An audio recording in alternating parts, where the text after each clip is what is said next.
l'a vu un petit peu plus tôt dans un reportage. Le docteur Julien J. Cavanagh, qui est le chef des médecins résidents de la State University de New York. Docteur Cavanagh, merci d'être avec nous.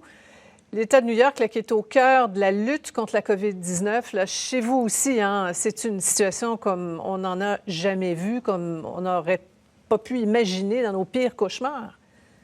Écoutez, Sophie, c'est une situation de catastrophe sanitaire qu'on est en train de vivre ici à New York avec un afflux de patients absolument sans précédent qui nous force à réorganiser le système hospitalier de fond en comble. Ce soir, avec l'initiative du gouverneur qui est de transformer un certain nombre d'hôpitaux en hôpitaux Covid-19 uniquement. Ce sera le cas de mon hôpital à partir de lundi. Le Downstate Medical Center sera uniquement un hôpital pour les patients atteints de COVID-19. Mm-hmm. Vous êtes d'accord avec nous, j'imagine, aucun système de santé était préparé à cette catastrophe-là.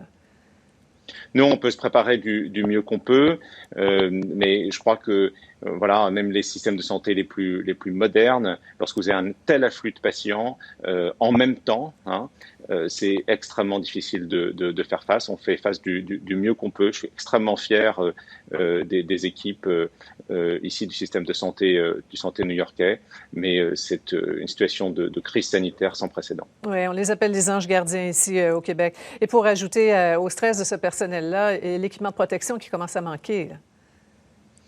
Oui, alors on est un peu en flux tendu, ça nous rend très nerveux. On a utilisé différentes stratégies pour faire en sorte d'économiser nos équipements de protection.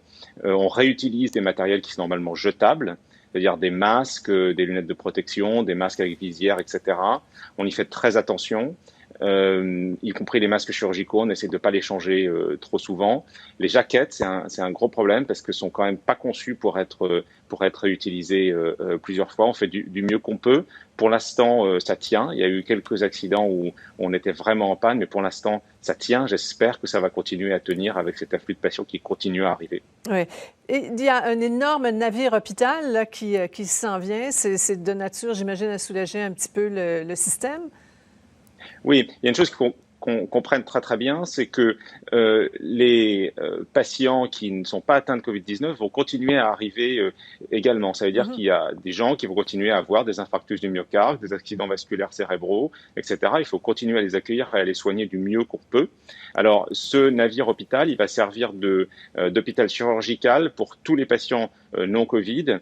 Et puis, au centre de convention Javits, le palais des congrès, on va avoir un hôpital de campagne de près de 1000 lits pour soulager tous les hôpitaux des patients non Covid. On est en train d'adapter notre stratégie en séparant les patients entre non-Covid et Covid-19. Ouais. On voit le président Trump là, devant le navire hôpital en question. Le président qui veut imposer la quarantaine, là, qui songe. Là. Certains diront que c'est trop peu, trop tard, j'imagine?